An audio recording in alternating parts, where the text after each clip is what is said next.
Hey everybody, Nakul here from Skills IELTS. Really hope everybody is doing fantastic.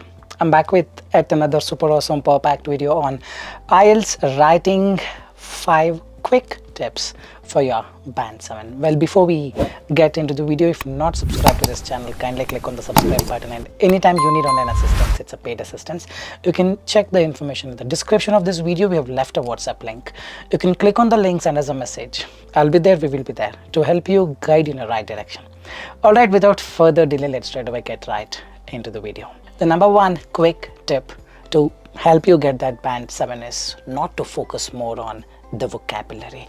Remember, if you want 8 or 8.5 bands or 9 bands, then yes, definitely you need to write topic related vocabulary for sure. Yes, you have to write, but for a Band 7, Band 7.5, you don't need them.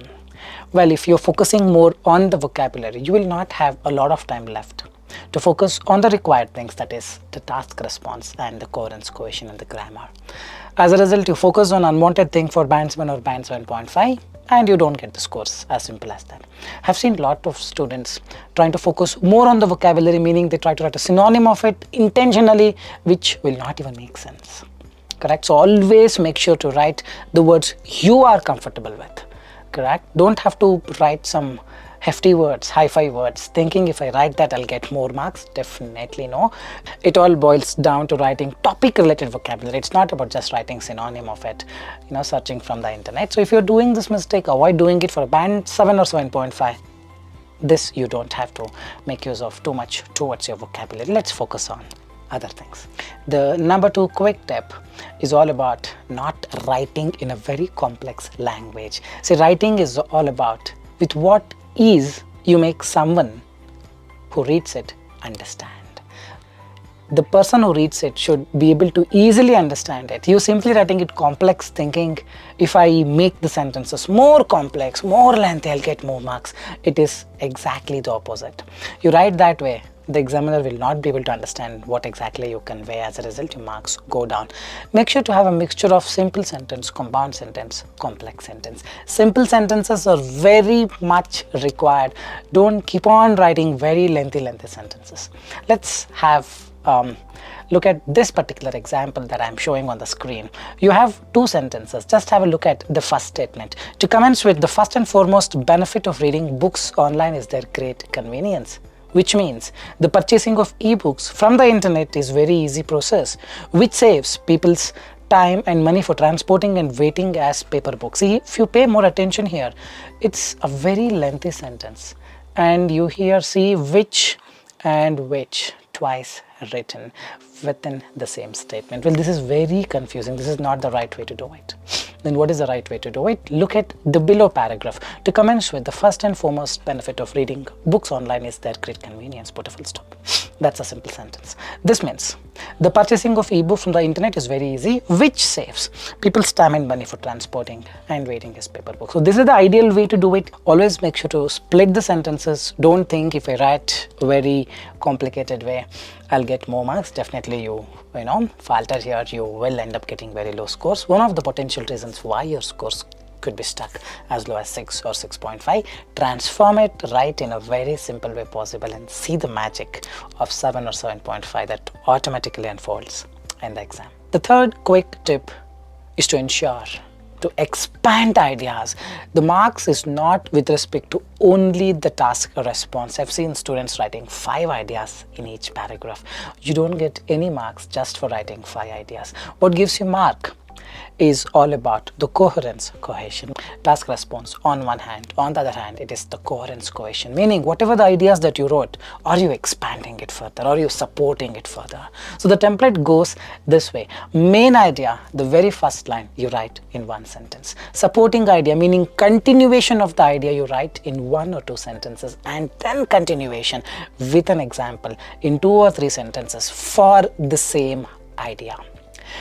Remember, first line you write an idea, second line you should not talk about some other idea, third line you should not talk about some other idea, and example for some other idea. No. Whatever you start the sentence with, that's your main idea. Entire paragraph you continue talking about the same idea. This is called expanding the idea, supporting the ideas.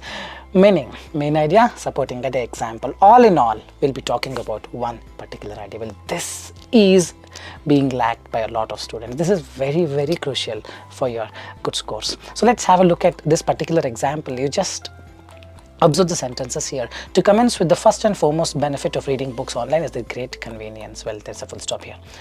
The main idea is great convenience. Entire paragraph, I want the person to talk about how convenient it is to use the online book reading. Correct? Now we want the writer to talk about convenience only. This means purchasing of ebooks from the internet is very easy process, which saves people's time and money for transporting and waiting as paper books. Well, till here the person has written about the convenience. Great. Now what's the problem? Continue talking about the convenience, which the person says no. The first idea is done and dusted. No, it is not done and dusted. You have to continue. Example is still missing. Just one line you have supported it. This is not called expansion. This is not called narration. Still it is not very clear as to what convenience you meant. You have to continue, but the person said in addition. Ebooks offer features. Another idea. Increasing text font, making reading more accessible for people with visual difficulties. Now, for example, what the writer will write about the first idea or the second idea. Let's talk about first idea is convenience. Second idea has some features such as increasing the text font and all those things. So for example, readers can easily highlight text, make notes and search for. So example is written for increasing text font, but for the convenience it is conveniently skipped within the book, which is not possible for physical books. Apart from this, one more idea, ebooks are more eco-friendly in comparison. This entire thing goes for a toss because not even one has been explained properly. There are a lot of elements in it which are not really required. Have one element, one idea, convenience. Continue talking about it, entire paragraph. Well, this is what is required for your 7 or 7.5. You want 8, 8.5? Then have 2 or 3 ideas. For all the 2 or 3 ideas, write as much as possible with respect to expanding the ideas, supporting idea and example. Otherwise, if you write more, it will lead to more problems than one idea. Add one element. Continue talking about the entire paragraph about it. This is the crucial part. A lot of students miss out completely on this and end up writing as many ideas they wish. You don't get any marks. There won't be any improvement in the scores. As long as you're ready to transform this to main idea, supporting idea, and some example, this is one paragraph. Fourth quick tip is to write the best ideas. So how do I know if the idea that my mind has generated is the best idea? There's a concept called brainstorming. Brainstorming is all about thinking at least for 20-30 seconds about the question and let the ideas just flow in.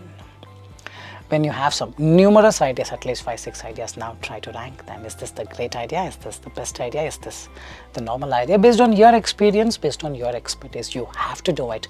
And whichever you think is ranked top, that idea you pick it up and start writing.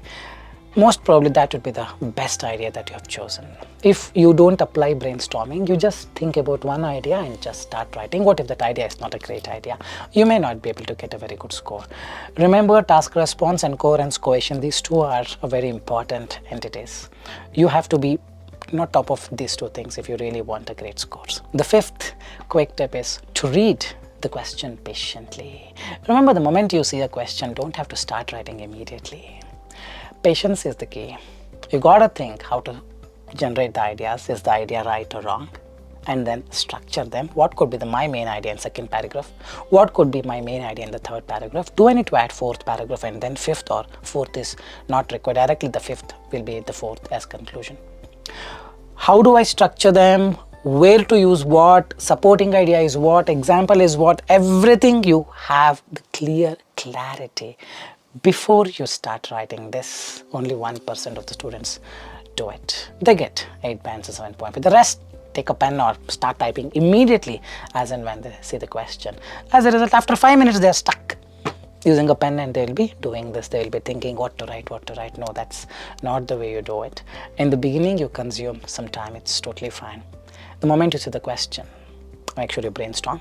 Know the right ideas, wrong ideas. Now, which idea you're going to choose? Remember, will that go into the second paragraph? Will that go into the third paragraph? Have a structure. Should I put a fourth paragraph? And fifth or fourth is enough, depending on the question. And then start thinking, if this is the main idea, what would be my supporting idea? What should be my example? All these you structure it. Once you're all set, then start writing. For example, the question you're seeing on my screen. In recent years, many people are preferring to read ebooks rather than paper books. Do the advantages outweigh? Whenever you see the word outweigh, it's a 5-para structure. If you write a 4-para structure, gone case. You don't get the marks. Second para going to be advantages. Third paragraph going to be disadvantages. Fourth paragraph going to be the outweigh part. And the last paragraph is the conclusion. Well, if you write the advantage, in recent years, many people are preferring to read ebooks rather than paper books. What is the advantage of having to read ebooks rather than paper books? The entire thing you should write the advantage, not advantages of reading books, advantages of reading paper books. No, advantages of relying on the online material rather than the paper books. That is what you will write in the second para. Third para, you're going to talk about the disadvantages of this trend. The trend being people relying more on the online material rather than the physical paper book. The fourth para, you're going to talk which one outweigh the other. Meaning first or the second and the third para, you should have thought about it carefully. And then let's say you talk about advantage outweigh disadvantage. In second paragraph, you're going to talk about some hefty advantages which actually weighs a lot. Then third paragraph, you talk about some easy peasy disadvantage which do not weigh at all. Then fourth para, you talk about advantage outweigh disadvantage because there are hefty advantages than disadvantages. Then ending it in the conclusion as a fifth para. So it requires a lot of things for this. You need to have the patience. So the moment you see the question, imagine yourself going to a medical shop, gulping the tablet called patience, and then start with it, structure them, know the ideas, know supporting points, know the example, and then start writing. Well, if you follow this, trust me, these 5 quick tips are actually enough to get that score within a week. Trust me on this. Fine guys, I think that's all for today. Really hope I've made an informative content. Well, if you believe the same, like, share and subscribe. And anytime you need online assistance, it's a paid assistance, you can WhatsApp us to the number given in the description of this video. We left a WhatsApp link. Send us a message. I'll be there. We will be there to help you guide in the right direction. Alright guys, that's all for today. This is Nakul, Nakul signing off from Skills IELTS. Soon we'll be back. Till then, take care. Bye bye. Thanks much.